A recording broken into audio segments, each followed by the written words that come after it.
kan sudah sangat layak untuk memimpin kota yang luar biasa ini ya. Bagaimana ini? Sosok muda lagi. Sosok muda ya kan. Apa kira-kira akan berkontestasi lagi atau bagaimana? Tapi boleh minum dulu Pak.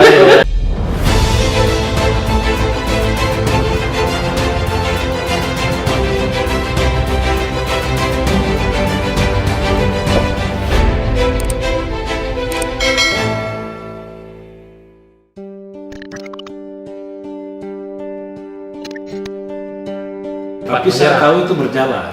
Itu berjalan. Karena begini, saya pernah lihat di FB-nya Pak Farid ya. Pak Farid juga, apa namanya, waktu itu ada salah seorang warga Darussalam yang kebetulan dosen, Pak Saifuddin Bantasyam, minta melalui medsos men-tag Tengku Farid, ada jalan yang harus diperbaiki di daerah kampus, gitu.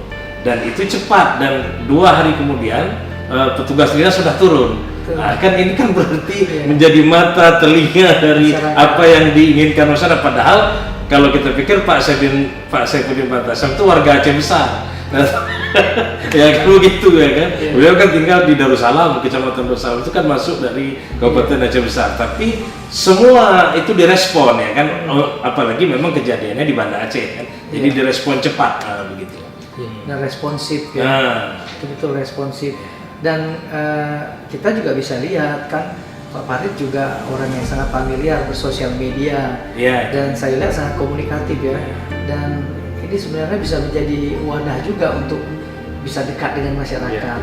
Saya tadi malam itu berselancar melihat bahwa sampai detik ini pengguna sosial media khususnya Instagram itu 62,5 juta, dan yang 3 terbesar itu Indonesia, nomor 2-nya, dan kita mungkin penggunanya juga. Artinya kita punya modal besar untuk bisa dekat dengan masyarakat usia muda gitu.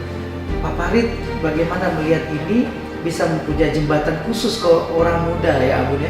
Dan sekarang mereka jadi bagian dari bonus demografi yang kita sebut tadi, 64%. Makanya salah satu keinginan kami di pimpinan juga DPRK bagaimana kita Dewan ini kan wakil masyarakat. Ada 3 fungsi utama, fungsi legislasi, fungsi budgeting, fungsi controlling, pengawasan yang kita lakukan. Tapi saya belajar ternyata dari periode saya di DPRK 2004, kemudian teman-teman saya juga 2009 sampai 1 periode itu menjadi tenaga ahli di DPRK pada Aceh. Kemudian 2014 saya melihat salah satu banyak mungkin kerja-kerja yang dilakukan oleh anggota Dewan, tapi belum tersampaikan, tersosialisasi, terpublikasikan dengan baik. Makanya tantangan ketika kami di awal dilantik menjadi pimpinan, saya bersama pimpinan anggota bermusyawarah, pimpinan alam kapan bagaimana kita ini memperbaiki kehumasan kita. Nah, alhamdulillah ya sedikit demi sedikit sudah ada perubahan. Bagaimana kita menggunakan kemajuan teknologi, apalagi hari ini kita sudah begitu familiar dengan istilah 4.0, era revolusi industri. Masyarakat tidak lagi menggunakan SMS atau BBM dan sebagainya. Mereka sudah begitu cepat update informasi. Kalau sebelumnya misalnya ada kejadian ini baru besok kita tahu, hari ini baru kejadian langsung sudah tershare di sosial media, di Facebook, Instagram, Twitter dan sebagainya. Oleh karena itu, saya berpikir, kami di pimpinan anggota berpikir bagaimana kemudian kita memanfaatkan kemajuan teknologi ini untuk menyampaikan informasi-informasi kita kepada masyarakat. Dan saya juga menggunakan sarana sosial media itu biasanya untuk menghimpun masukan, kritikan, saran dari para netizen. Contoh misalnya, ketika pandemi ini itu kan banyak masalah yang kita hadapi. Nah, kemudian banyak tuntutan harapan dari masyarakat yang dilakukan oleh pemerintah. Nah, saya sebagai wakil masyarakat itu dengan keterbatasan waktu, keterbatasan sarana dan prasarana juga dengan adanya protokol kesehatan, itu kan tidak bisa langsung berinteraksi dengan masyarakat. Sementara begitu banyaknya keluhan yang disampaikan masyarakat, maka kemudian saya menggunakan sarana Facebook dan sebagainya untuk meminta pendapat masyarakat, memposting sebuah status, targetnya kan ada umpan balik, feedback dari masyarakat. Disitulah keluar, oh seharusnya gini-gini. Nah, lalu kemudian saya kumpulkan semua masukan-masukan di komentar, bukannya status saya tapi juga status orang lain. Itu saya kumpulkan, oh ternyata kemudian saya buat presentase sebagai besar masyarakat ingin melakukan A, B.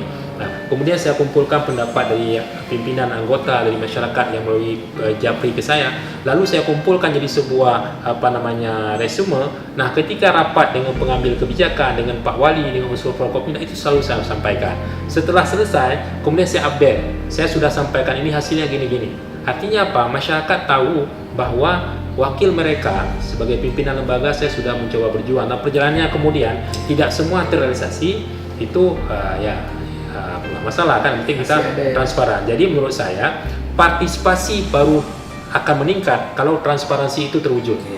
Dan ini merupakan salah satu cara yang kami lakukan, yaitu mempublikasikan, meminta masyarakat untuk memberikan masukan kepada kami sebagai wakil mereka.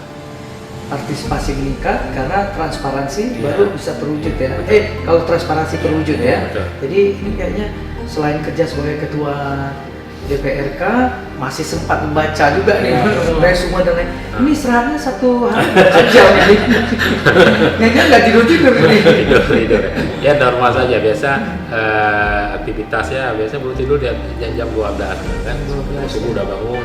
Kadang juga harus mempersiapkan seperti tadi pagi itu saya ada jadwal ceramah di Masjid Brawi, kuliah subuh tentang sirah nabawiyah. Alhamdulillah sudah hampir 7 tahun saya asuh ya. Jadi saya juga mempersiapkan, juga ada diskusi dan sebagainya. Artinya saya jalani ya aktivitas rutin, tapi saya juga punya hobi. Misalnya di luar aktivitas saya juga punya hobi itu membuat video, kemudian mengambil gambar, fotografer. Itu salah satu aktivitas cara saya untuk supaya terhindar dari rutinitas yang sangat padat. Setiap hari masuk kantor, teken surat, mimpi rapat itu kan kalau nggak kita siasati dengan aktivitas olahraga, berkebun dan sebagainya, hobi lain itu. Jadi itu mungkin salah satu cara ya. Meskipun mungkin terkadang waktu istirahat kita kurang, tapi tetap kita bagaimana kita bisa produktif seperti itu. Cuman ini ada pertanyaan agak ini PKS kan pemenang pemilu di Banda Aceh, kan sehingga mengantarkan Teguh Farid sebagai ketua DPR Kota Banda Aceh kan begitu. Sebagai pemenang pemilu tentu ini pilkada 2022 sudah menjelang ya. Kalau kita lihat obrolan kita ini kan sudah sangat layak untuk memimpin kota yang luar biasa ini ya. Bagaimana ini? Sosok muda lagi. Sosok muda ya kan. Apa kira-kira akan berkontestasi lagi atau bagaimana? Tapi boleh minum dulu Pak. Jawab. Berat jawabannya. Berat. Pertanyaan Anda berat.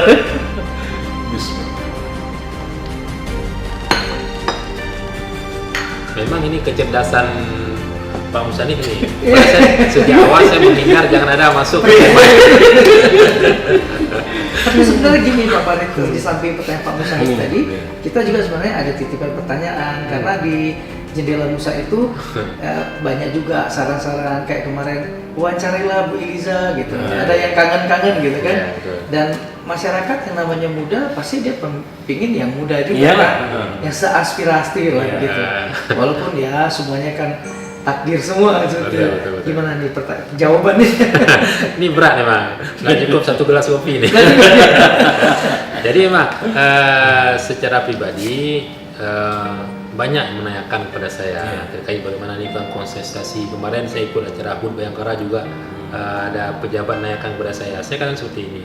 Bagi saya itu kan hidup itu saya ini kan mengalir. Saya tidak ada target ambisi khusus. Tapi setiap pribadi kalau ditanyakan kepada saya, biarlah orang-orang lain dulu ya.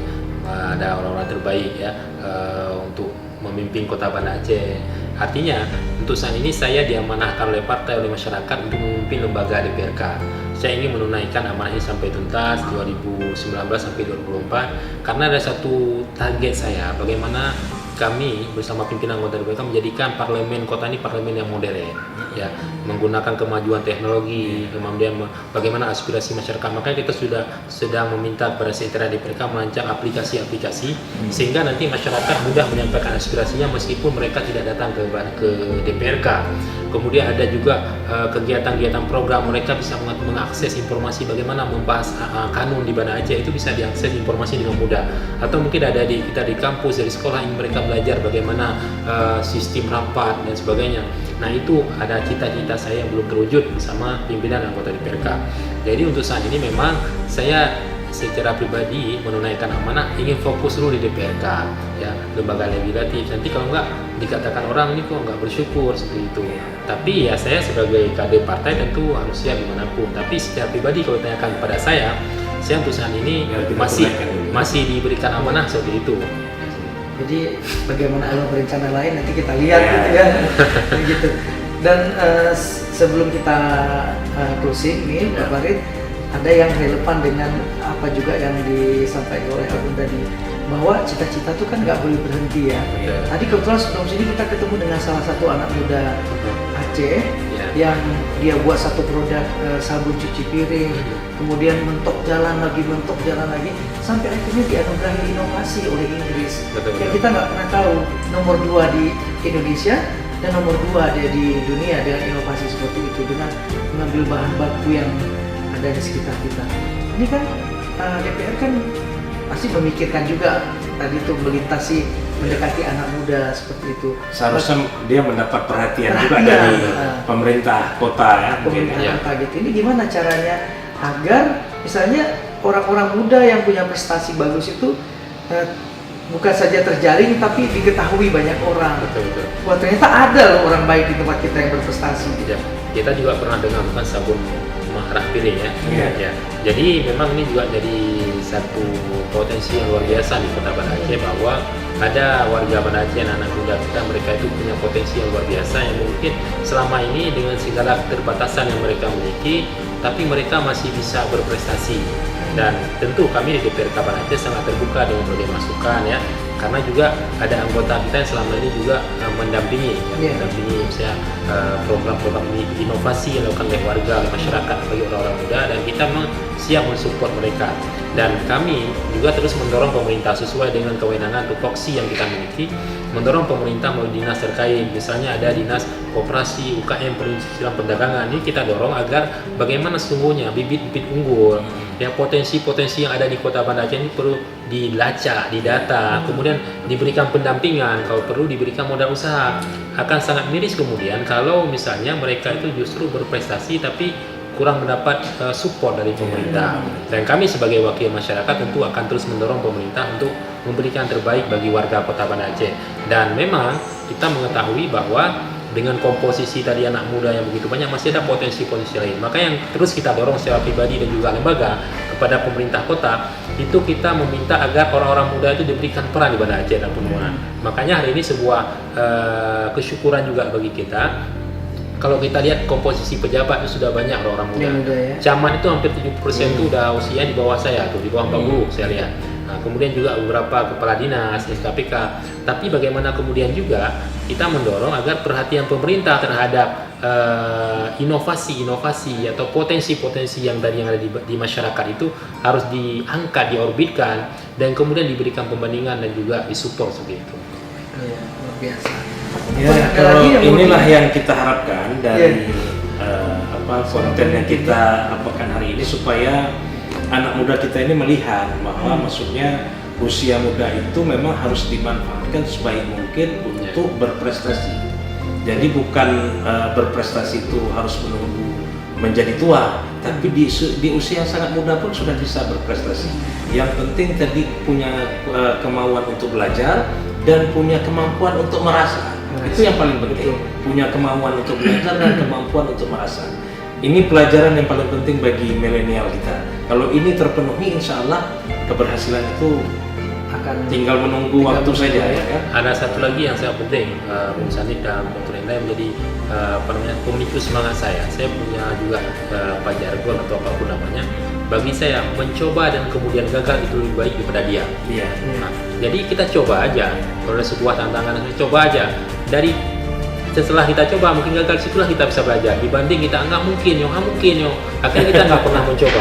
Ya, jadi makanya ketika kita melihat ada sebuah tantangan di depan kita, ada sebuah peluang kita melakukan kebaikan dan sebagainya, bagaimana kemudian sebagai orang muda kita termotivasi untuk menjadi orang yang pertama mengerjakan kebaikan itu sebelum dikerjakan orang lain. Masya Allah ya.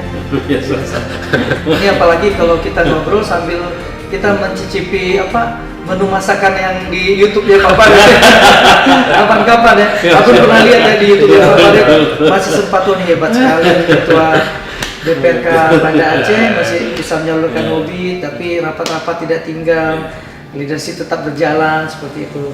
Terima kasih Pak Farid ya, sudah 1 jam bersama Jendela Musa. Nggak terasa 1 jam. Ya, banyak sekali yang kita dapat. Ya, itu pelajaran-pelajaran yang paling penting bagi milenial kita ya. Yang beberapa pertanyaan saya urung saya tanyakan, karena sudah ada jawabannya. Sudah terjawab. Ini memang luar biasa sekali.